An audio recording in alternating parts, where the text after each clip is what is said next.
তিরোধাম তিথিতে সাধারণত যেটা বলা হয় সেটা হচ্ছে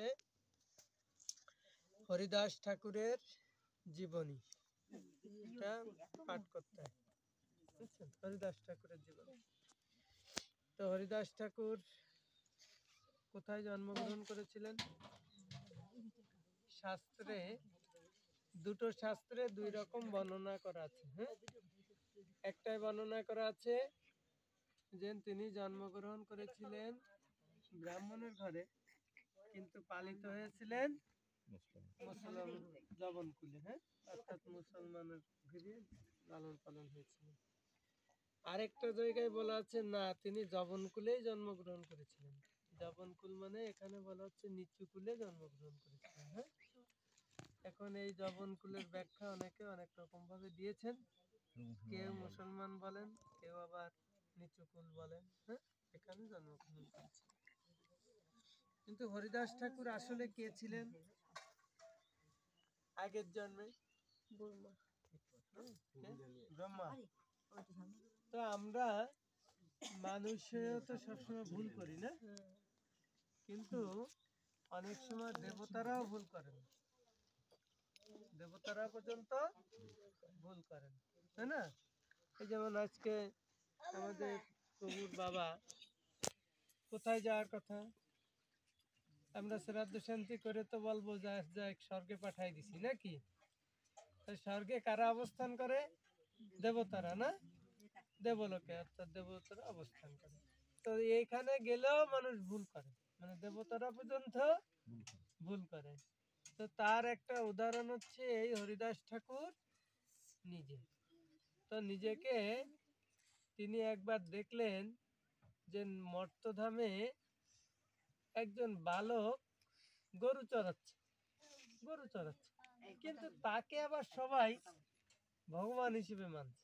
কেমন একটা বিষয় না? তা এখন পরীক্ষা করার জন্য যে আসলে উনি কে, তাই না? তো দেখেন, যিনি আমাদেরকে সৃষ্টি করেছেন মনুষ্যকুল, তিনিও ভুল করে বসলেন। হ্যাঁ, তিনিও ভগবানকে চিনতে পারলেন, তিনিও চিনতে পারেন। তা যখন না চিনতে পারলেন, তা তখন তিনি কি করলেন যে দেখি আসলে ইনি কেমন ভগবান, হ্যাঁ, একটু টেস্ট করি।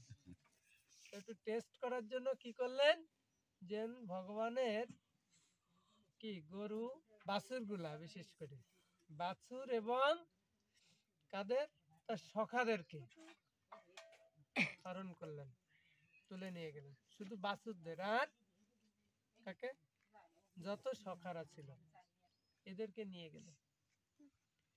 তো নিয়ে যেয়ে কি করলেন, একটা পাহাড়ের গর্ত, এই গুহার ভিতর নিয়ে আটকাই দিলেন এবং ব্রহ্মার শক্তির বলে তাদেরকে অচেতন করে রাখলেন, ঘুম পাড়ায় রাখলেন সবাই।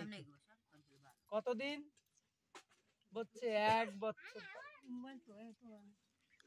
এই 1 বছর কালে ভগবান বৃন্দাবনে যত লীলা করেছেন সব লীলা প্রকাশিত হয়েছে, কিন্তু এই একটা মাত্র লীলা আছে যে লীলায় 1 বছর পরে যে মানুষ টের পাইছে, ব্রজবাসীরা যে টের পাইছে।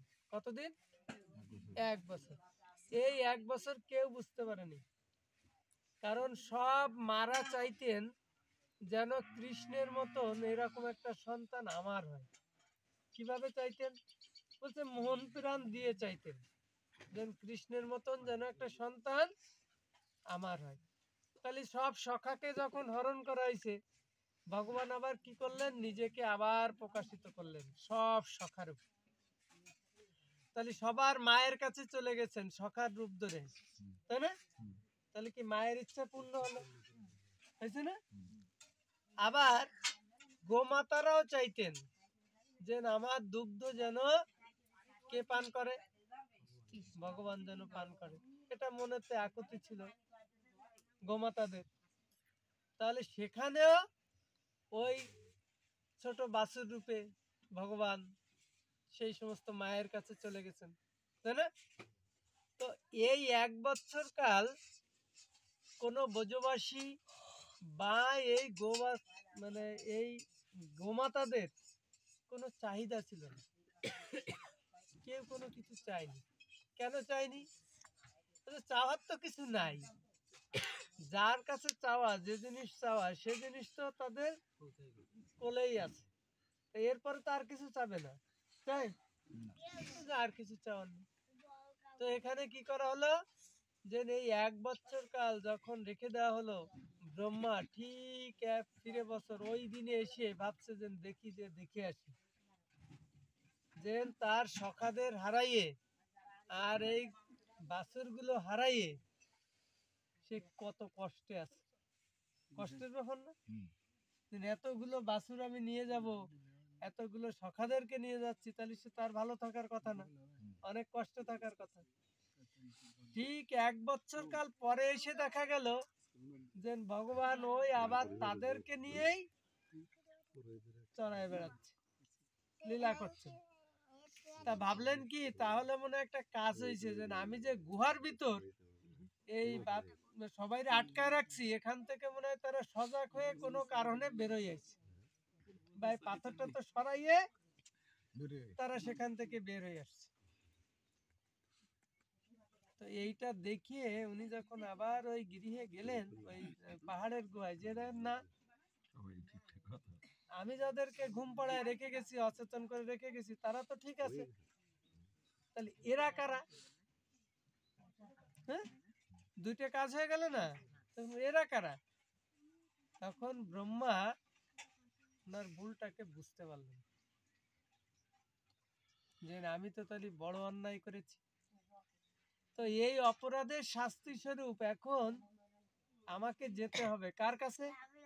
ভগবানের কাছে, যে আমাকে ক্ষমা প্রার্থনা করতে হবে। কিন্তু আমি যে ক্ষমা প্রার্থনা চাইবো, এখন এই ক্ষমা প্রার্থনা আমি যে যদি তার সামনে যে যদি দাঁড়াই, ভগবানের সামনে, দেখা গেল যদি প্রচন্ড রাগ হয়ে যায়, তা আমি থাকবো না, আমি হরে কৃষ্ণ হয়ে যাবো নাকি? তো এখন কি করলেন? তো বলছেন একজন সুরভি বললেন, বুদ্ধি দিলেন একজন মুনি, যে ঠিক আছে, আপনি একটা কাজ করতে পারেন। সে কাজটা কি?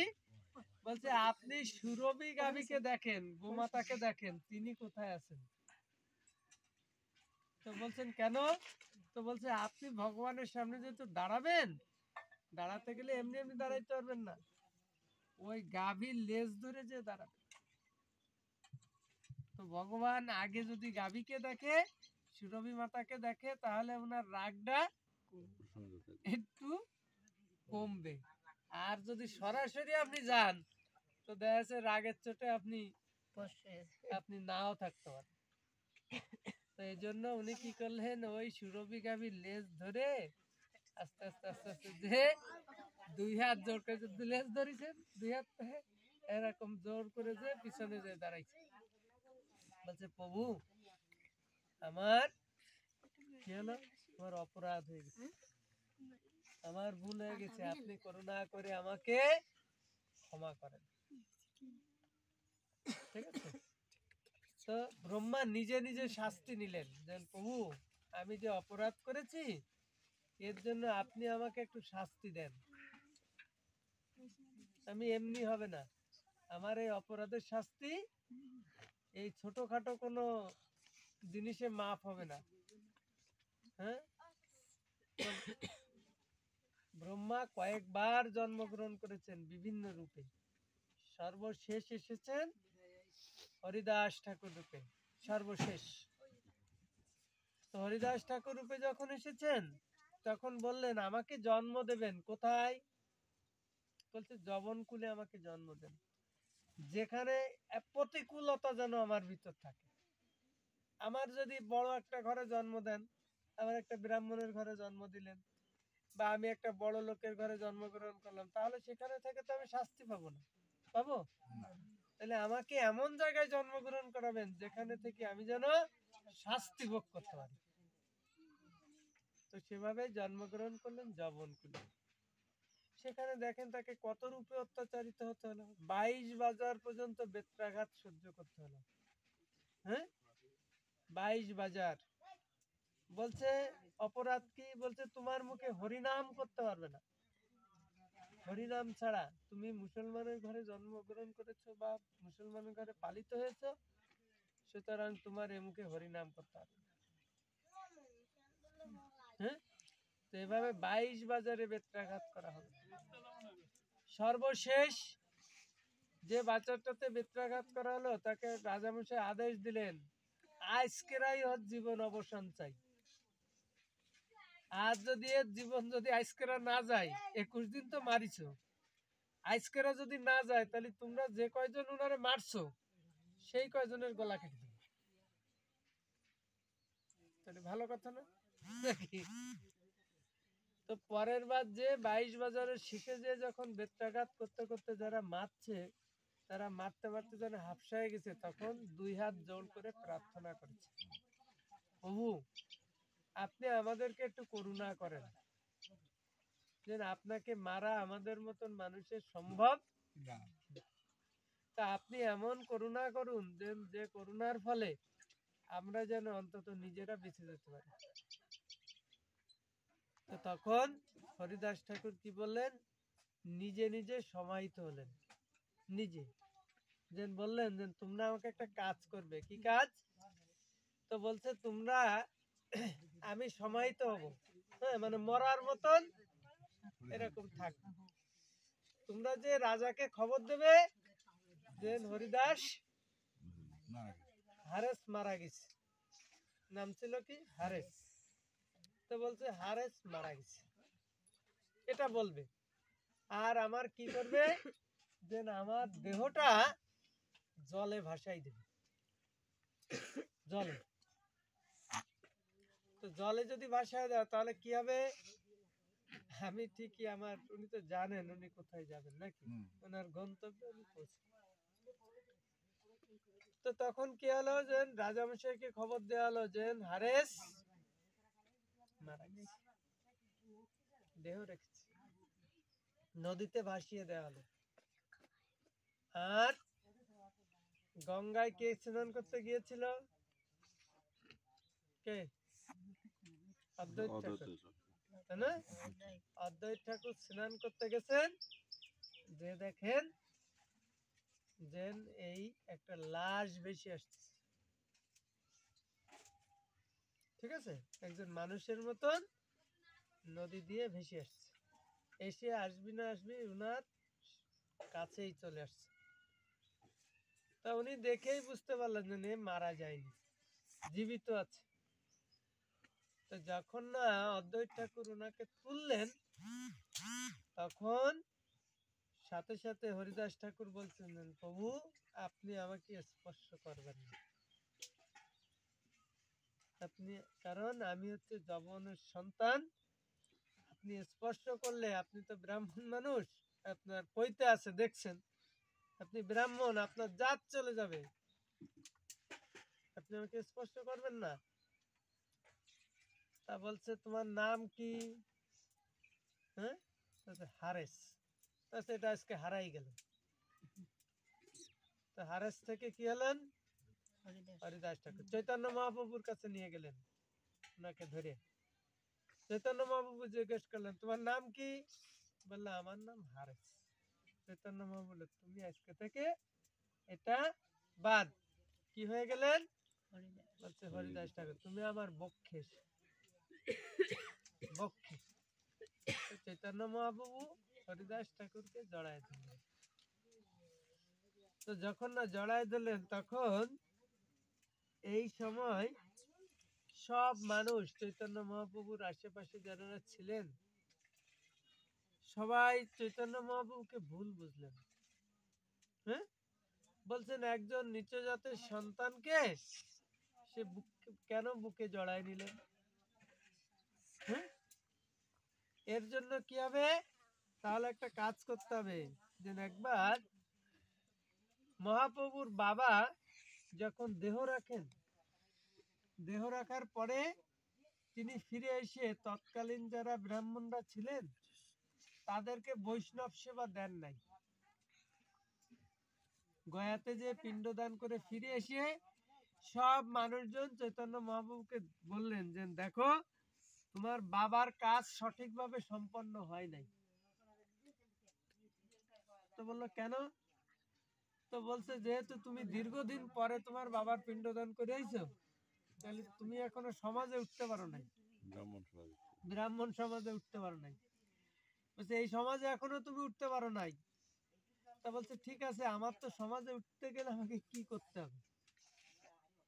বলছে তোমাকে যেটা করতে হবে সেটা হচ্ছে এই নবদ্বীপে যত ব্রাহ্মণ আছে সবাইকে একটা করে সোনার গ্লাস দিতে হবে, একটা করে সোনার থালা দিতে হবে, আর প্রত্যেকের জন্য আলাদা আলাদা করে চুলো বানাই দিতে হবে, যেখানে রান্না করে এরা খাবে। খাবে কিসে? সোনার থালা এবং সোনার গ্লাসে খাবে। খাওয়ার পরে এটা কিরা নিয়ে যাবে? সোনার থালা গ্লাস নেবে কিনা? রেখে যাবে। বলছে যা যা রান্না করতে দিবা খাইয়ে দিয়ে যা যা নিয়ে যাওয়ার মতন নিয়ে যাবে। তা বললো ঠিক আছে, আমি তো হরিদাস ঠাকুরকে দিয়েছি, তবে আপনাদেরকে আমি সব দেব, রান্না বান্না এভরিথিং সব কিছু ম্যানেজ করে দিয়েছেন, লাইন দিয়ে সেই গঙ্গার কূলে আপনার চুলো টুলো পাতায় দিছে, হাড়ি করে সব কিছু ম্যানেজ করে দিছে, থালা গিলাস সব কিছু দিয়েছেন, কিন্তু একটা জিনিস বাদ, সেটা হচ্ছে আগুন। বলছে আমি আগুন দেব না, আগুন বাদ দিয়ে আর সব দিলাম। তা আপনারা তো ব্রাহ্মণ, আপনাদের মুখ দিয়ে ফু দিয়ে আগুন জ্বালাই না। বুঝছেন? তা তখন বলা হলো ঠিক আছে আগুন তো জ্বালাই নেবেন। তা বলে এটা কি হয়? এখন সবাই কম বেশি করে চেষ্টা করলো, কে এর হয় না। তা তখন হরিদাস ঠাকুরকে ডাকা হলো, হরিদাস তুমি তো যবনকুলে জন্মগ্রহণ করেছো, তাহলে এবার তুমি একটু আগুনটা ধরাই দাও। ব্রাহ্মণরা দুপুর হয়ে যাচ্ছে, রান্না করবে খাবে, অনেক সময় দরকার না, সময় অতিবাহিত হয়ে গেলে আর খাওয়া যাবে না, তাহলে এবার তোমার মুখ দিয়ে একটু ফু দিয়ে আগুনটা ধরাই। তখন হরিদাস ঠাকুর এসে প্রভুকে প্রণাম করছেন। দেখেন আমাদেরকে শিক্ষা দেন কারা? মহাজনেরা শিখান, প্রতিটা ক্ষেত্রে আমাদের শিখার জিনিস আছে। সেটা হচ্ছে যে হরিদাস ঠাকুর কে যখন এসেছেন তখন হরিদাস ঠাকুর মহাপ্রভুকে বলছেন, প্রভু আপনি এত বড় দায়িত্ব আমাকে দিলেন, এত বিশাল দায়িত্ব, আমি কি এই জায়গায় যাওয়ার যোগ্য? তখন প্রভু বললেন, তোমার তো যোগ্যতা পরীক্ষা দেওয়ার জন্যই আমি তোমাকে ডেকেছি। মানে এটা শিখালেন কি, আপনি যবন কুলে জন্মগ্রহণ করেও ওই ব্রাহ্মণের থেকে উঁচু হতে পারেন। কি করলে? বলছে আপনি যদি সেইভাবে ভগবানের সেবা পুজো করেন, আপনার নিজেকে যদি ভগবানের চরণে আত্ম নিবেদন করেন, আপনি যদি উৎসর্গ করেন ভগবানের কাছে, তাহলে আপনি যবনকুলে জন্মগ্রহণ করে ব্রাহ্মণের থেকে উঁচু হতে পারেন। এটা শিক্ষা দিলেন কাকে দিয়ে? হরিদাস ঠাকুরকে। হরিদাস ঠাকুরকে দিয়ে শিক্ষা। হ্যাঁ, তো তখন হরিদাস ঠাকুর যখন ফু দিলেন, দেখেন হরিদাস ঠাকুর কিন্তু প্রথমে ফু দেন নাই, দিয়েছেন? তো বলছে এসে মহাপ্রভুকে প্রণাম দিলেন, নিবেদন করলেন, নিবেদন করে মহাপ্রভুর কাছে আশীর্বাদ প্রার্থনা করলেন, হে প্রভু আমি যেন আপনি আমাকে এটুক করুণা করুন, যেন আমি আপনার এই যে জন্য আপনি আমাকে এখানে এনেছেন, আমি যেন সেটি সঠিকভাবে পালন করতে পারি, আশীর্বাদ করুন। আশীর্বাদ প্রার্থনা করে তারপরে ফু দিল, অমনি কাঠে আগুন ধরে গেল। আর আমরা যদি মনে করেন যে একটু যদি শিক্ষিত হয়ে যাই বা একটু যদি কোনো কায়দায় একটু উপরের দিক উঠি, তখন কাকে ভুলে যাই? আমি কোথা থেকে এসেছি সে জিনিস আমি ভুলে যাই। কার জন্য আজকে আমি এইখানে আসলাম সেই জায়গাগুলো আমি ভুলে যাচ্ছি, তাই না? তো বলছি এটা হচ্ছে শিক্ষা, এটা হচ্ছে সনাতন ধর্ম, এটাই হচ্ছে শিক্ষা। এরপর হরিদাস ঠাকুর কোথায় গিয়েছিলেন? এখান থেকে ত্যাগ করে বলছেন গিয়েছিলেন পুরীধামে, পুরীধাম। তো পুরীধামে সেখানে গিয়ে হরিদাস ঠাকুরকে পুরী মন্দিরের ভিতর ঢুকতে দেওয়া হতো না, কারণ তিনি জবনের সন্তান, জবন কুলে তিনি লালন পালন হয়েছেন। পুরী ধামে কয়েক শ্রেণীর লোককে ঢুকতে দেওয়া হয় না, এটা আপনি জানেন মনে হয়, যে যেমন অন্য কোন ধর্মের লোককে পুরী মন্দিরে ঢুকতে দেওয়া হয় না, বিশেষ করে বিদেশিদেরকে নয়। ঠিক আছে, অনেকেই আছে ঢুকতে দেন নাই। কারণ হচ্ছে কি, পুরী মন্দির দুই একবার আক্রমণ হয়েছে, কিন্তু কোনো ক্ষতি করতে কেউ পারেনি, এই জন্য তারা এদেরকে ঢুকতে দেন না। কিন্তু হরিদাস ঠাকুর কি করতেন, প্রতিদিন পুরী ধামের উপরে একটা চূড়া আছে,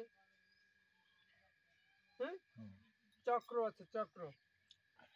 তো যদি কেউ মন্দিরের ভিতরে এসে জগন্নাথকে চক্র যদি না দিতে পারে, তাহলে কি করবে, ওই দূর থেকে প্রণাম করবে, কাকে দেখে, চক্রকে। তো ওই চক্র দর্শন করলেও যে ফল হবে, ভিতরে এসে জগন্নাথকে দর্শন করলেও একই রকম ফল হবে। তো প্রতিদিন হরিদাস ঠাকুর ওই দূর থেকে চক্রকে প্রণাম করতেন।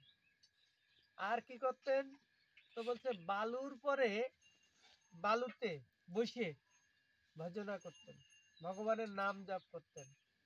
কতবার, 3 লক্ষ বার জপ করতেন প্রতিদিন।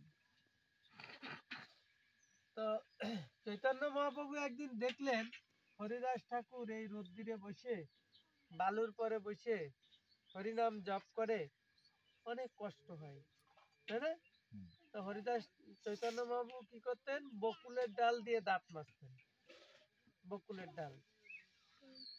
তা ওই ডালটা হরিদাস ঠাকুরের পিছনে সোজা করে পুঁতে দিলেন, এবং সেই দাঁতন দিয়েই বকুল গাছের সৃষ্টি হলো। একটা বকুল, প্রভু আমাদের সাথে গেছিলাম আমরা পুরীতে বকুল গাছ দর্শনে,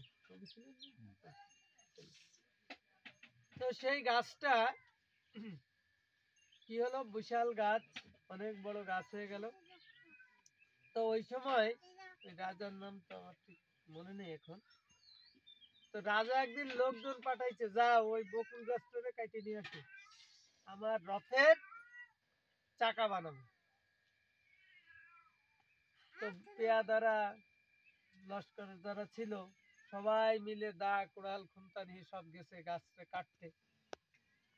কিন্তু যে দেখা গেল গাছের শুধু ছাল আছে, ভিতরে কাঠ নেই, ছাল আছে কিন্তু কাঠ নেই।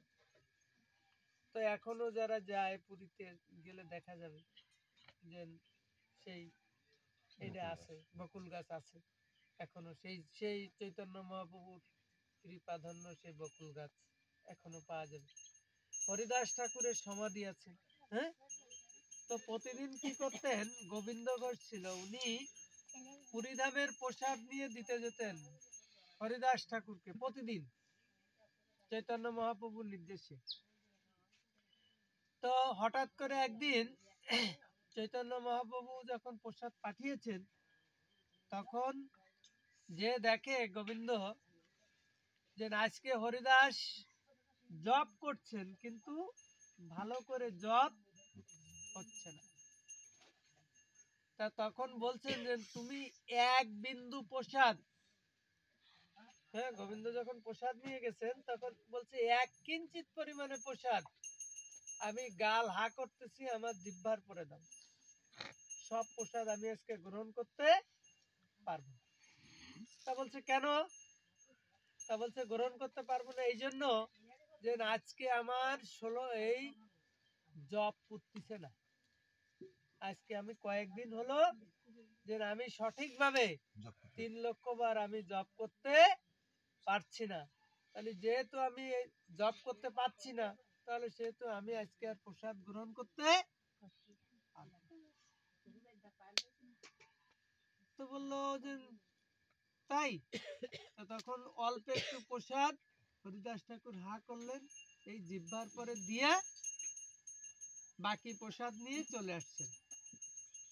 যখন চলে আসেন তখন চৈতন্য মহাপ্রভু জিজ্ঞেস করলেন কি ব্যাপার, আজকে তুমি সব প্রসাদ নিয়ে চলে আসছো কেন, থালা ভর্তি কেন? তা বলছে প্রভু হরিদাস আজকে আর প্রসাদ গ্রহণ করবে না। তা বলছে কেন?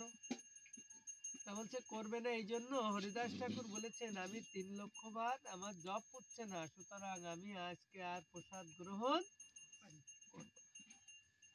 আমরা যারা জব করি, হ্যাঁ, ষোলমালা যারা জব করি কোনো কারণে, যেমন আমি আমার অন্য তো জানি না, তবে আমার নিজেরও আছে, আমার 2-1 দিন ষোলমালা আমি করতে পারি না, হ্যাঁ, সারাদিন হয়তো কোনো ইসের জন্য করতে পারি নাই, রাত্রিবেলা আমার পুচ্ছে না, তখন কি বলি, ও কালকে কর, আজকে রাত, কালকে কর। কিন্তু হরিদাস ঠাকুর শিক্ষা দিলেন কি না, জব পুরিনি বলে আমি খাবো না, প্রসাদ আমি নেব না। আর আমরা করি কি, আর আগে খাইয়া লই, জব টপ কখন হবে, তাই না? এটাও হরিদাস ঠাকুরের শিক্ষা, আমার জব করে নেই তো খাওয়া বন্ধ। আমি তো তা কই না, নিজেকে নিজের শাস্তি, আমি কি তাই করি কখনো? তো বলছে না, আমি কখনো সে কাজ করি না, আমি আগে আমার পেট ভরবে, তারপরে অন্যটা বলি হবে, না হলে হরে কৃষ্ণ, আত্মরেখে হলো ধর্ম, আত্মরেখে ধর্ম, তাই না? তাই করি না? এই তো এবার কি করলেন, চৈতন্য বাবু বুঝতে পারলেন যে হরিদাস ঠাকুর আর বেশি দিন এই পৃথিবীতে থাকবে না।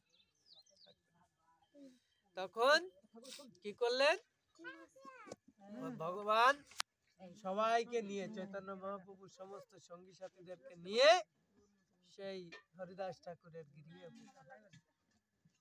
উপস্থিত হয়ে বলছে, হরিদাস তুমি এখন একজন সিদ্ধ পুরুষে পরিণত হয়েছো, তোমার আর এখন আর জপ করার প্রয়োজন।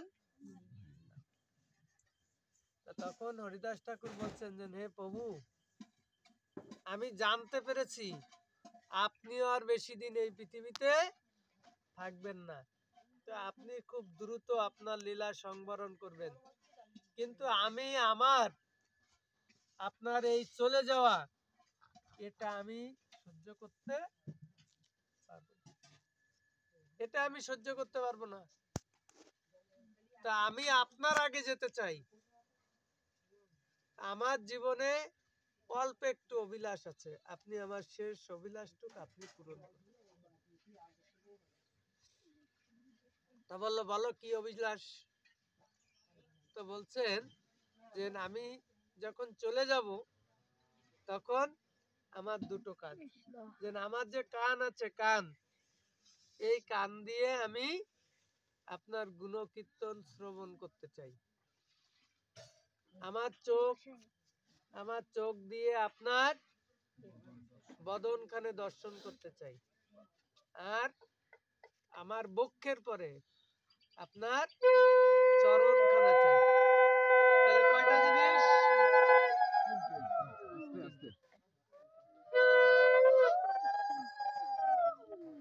এই 3টা জিনিস আমার জীবনে চাই। তো চৈতন্য মহাপ্রভু বললেন তথাস্তু, হ্যাঁ, তথাস্তু। তো তখন হরিদাস ঠাকুরের এই 3টা ইচ্ছা পূরণ করলেন চৈতন্য মহাপ্রভু নিজে। যখন না এই ইচ্ছা 3টে পূর্ণ হলো, হরিদাস ঠাকুর, হ্যাঁ, এই পৃথিবী ছেড়ে যখন চলে যান, এই মায়া ত্যাগ করে যখন চলে গেলেন, তখন মহাপ্রভু নিজের হাতে হরিদাস ঠাকুরকে সেই সাগরের জলে স্নান করালেন, স্নান করায় সেই সাগরের কূলেই, হ্যাঁ, সেখানে সমাহিত করলেন সমস্ত ভক্তদেরকে নিয়ে। আর কি করলেন?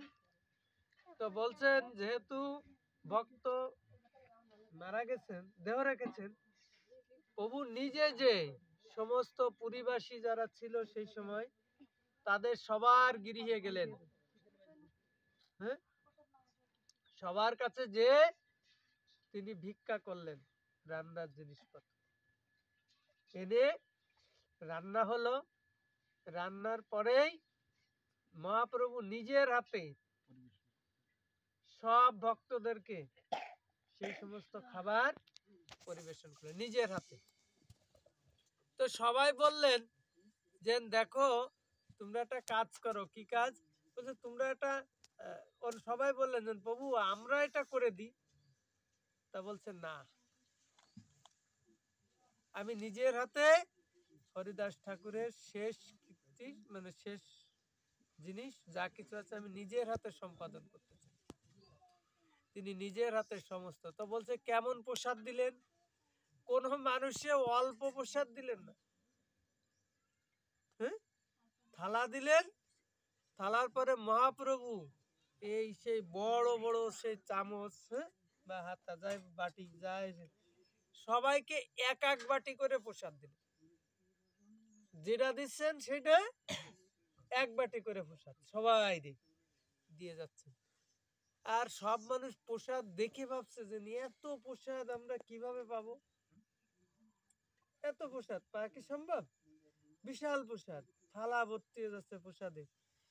কিন্তু ভগবানের অপার করুণায় সবাই সেই সমস্ত প্রসাদগুলো কের পাতে আর কিছু নেই। মহাপ্রভুর সেই কৃপায় হরিদাস ঠাকুর সমাহিত হয়েছিলেন। হ্যাঁ, তো এখন যদি যা হয় তো দেখা যাবে যে তীর থেকে বেশ খানিকটা দূরে চর পড়ে গেছে হরিদাস ঠাকুরের সেই সমাধি, অনেকটা দূর হয়ে গেছে। অনেকটা দূর সমাধি জায়গা পর্যন্ত সাগরের কূলে বালিতে চর পড়ে গেছে। কিন্তু আগে এই সমাধিটা ছিল একদম সাগরের একদম কূলে, আর এখন বেশ খানিকটা চড়া হয়ে গেছে। তো এটা হচ্ছে হরিদাস ঠাকুরের জীবনী। এটুক না, মানে হরিদাস ঠাকুরের জীবনী প্রথম থেকে বলতে গেলে 3 দিন লাগবে মিনিমাম, কিন্তু এর সময় কম, এজন্য কিছু কিছু করে বল।